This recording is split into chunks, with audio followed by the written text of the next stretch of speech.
Right. So another critical section that we have to deal with is this signal processing that we talked about. So let's see how we process signals using this DSP devices, microcontrollers, and system on chips. You see them in mobile phones, cameras, and other things. So let's see how those things are being processed. So assuming you let someone sing, as I always do in class, definitely what is coming from the person's mouth is in the form of sound energy. That is it. So where we normally speak to directly is a microphone. We speak to a microphone. What is the microphone doing here? Or what is the technical term for a microphone? It belongs to a particular class of electronic devices called transducers. It's a transducer because it's going to convert sound energy to electrical energy.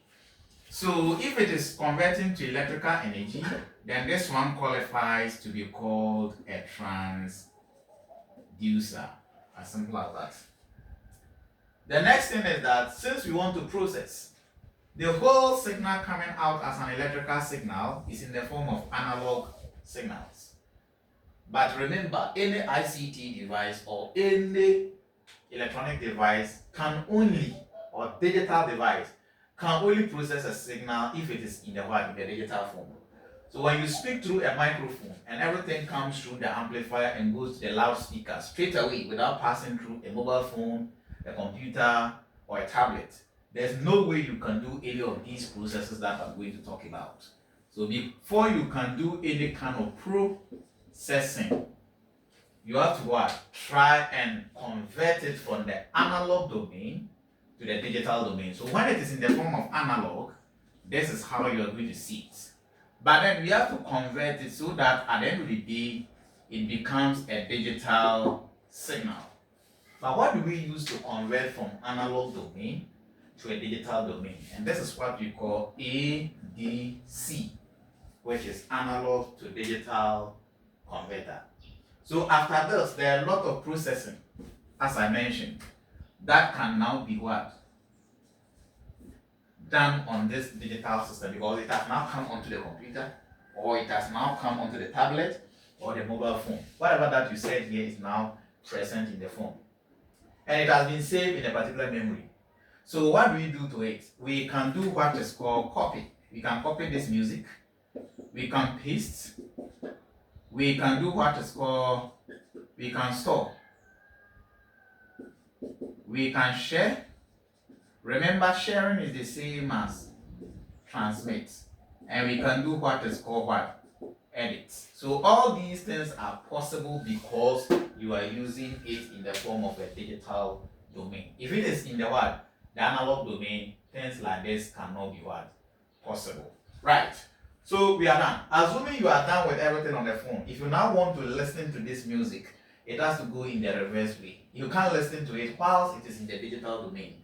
That is what you should know. So the first thing is that you have to convert it from digital domain to back to analog domain, and that is where we use what is called a digital to analog converter, or a DAC. When it comes there, it becomes an analog form once again. And when it comes to the analog form, remember, it is in an electrical form. And the way God created our ears, He didn't create it that we should be listening to electronic signals. That is why you should always... Alright, as I said, the way God created the ears, God didn't create it to listen to electrical signals. So definitely, we need to convert it back to sound energy so that the ear can take it. So that is why we put another transducer. And this transducer, as the analog signal is coming, it's in electrical, we need to get this kind of transducer which will convert from electrical energy back to sound energy. And this one, as we said, is a transducer because it is converting one form of energy to another form. And an example is what we call a speaker. As simple as that. So there are other things we are going to do with this kind of analog to digital converter. And they are all examinable, as I already told you. So let's deal with that one side too. In addition,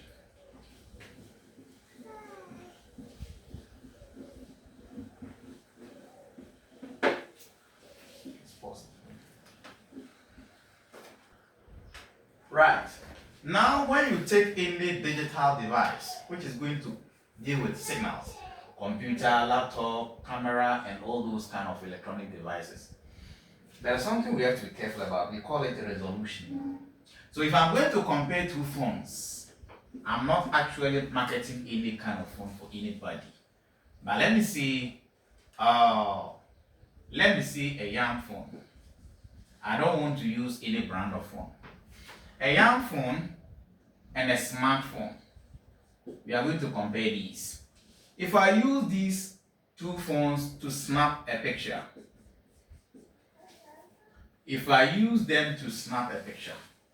there's something I want them to do for me.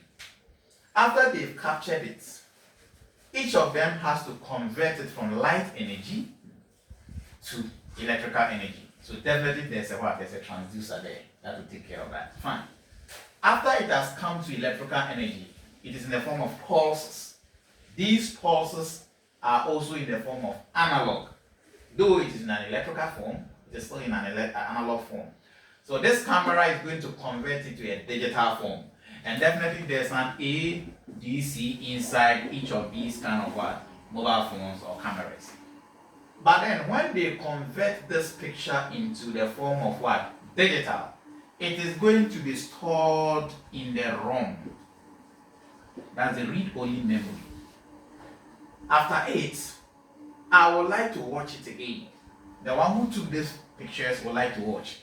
But when you watch the picture here and the picture here, something comes to your mind. We see something clearly, of which we describe as quality. And this quality is going to depend on the number of pixels that this phone used and the number of pixels over here. You and I know that the number of pixels here will be low and the number of pixels here will be very high. Why? We have something that it attributes to. And what we are going to talk about here concerning this number of pixels is what we call resolution. So if I'm having a resolution of maybe 4 bits, let's write it down.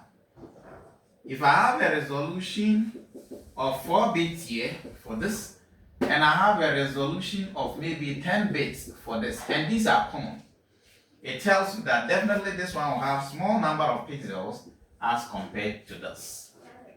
So let's see. Whenever the image is going to be processed, we call something quantization levels, but let me attribute it to color signs. If we want to deal with the colors that this thing can represent, remember, when we capture, we save, then we reproduce. That's what we call reconstruction, so that you now use your eyes to see it back. But then if it captures a color like mauve, or maybe pink, then it wants to reconstruct it for us. If you are using a young phone, it will surprise you that you look at the picture and the picture will rather be blue.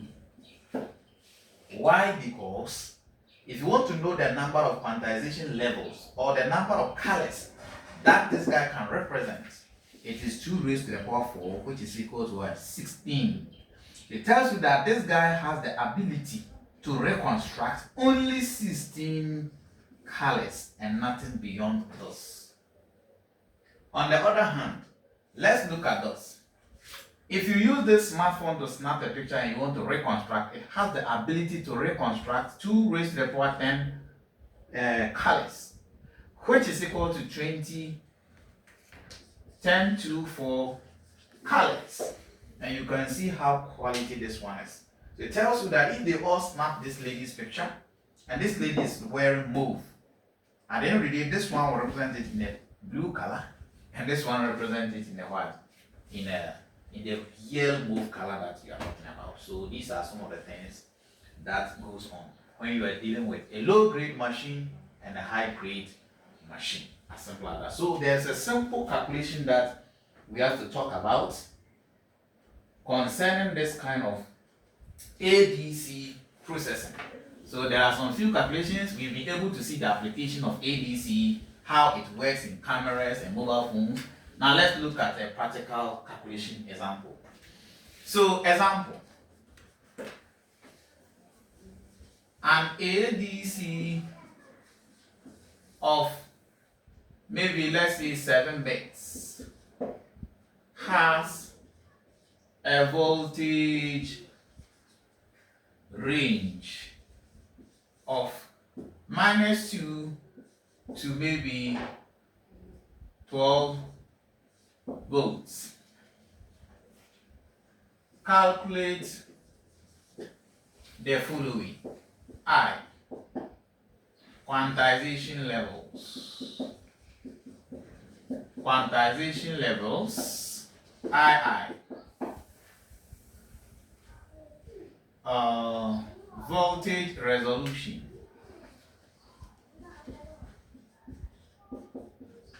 Voltage resolution, III.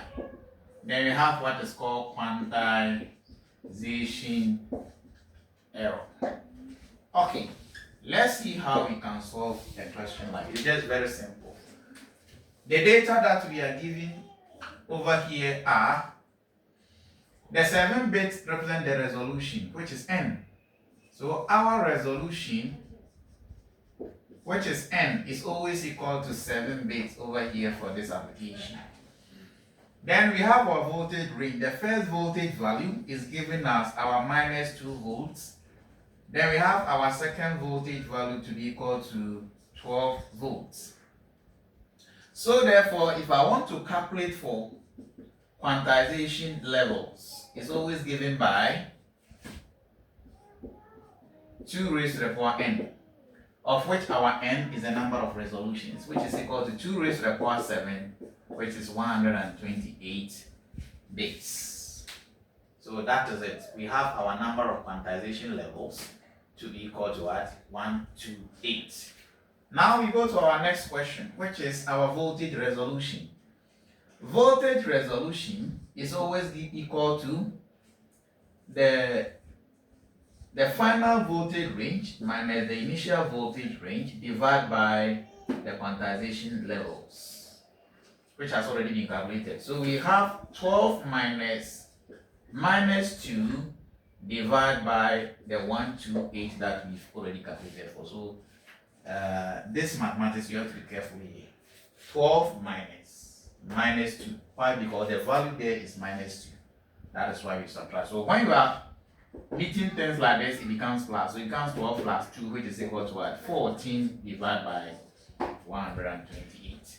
So that is it. We type the value, then we get it and use it. Now, our next question or our final question is going to depend on this, or the final solution depends on the voltage resolution, which is if I want my quantization error is always equal to the voltage resolution that you have calculated divided by 2.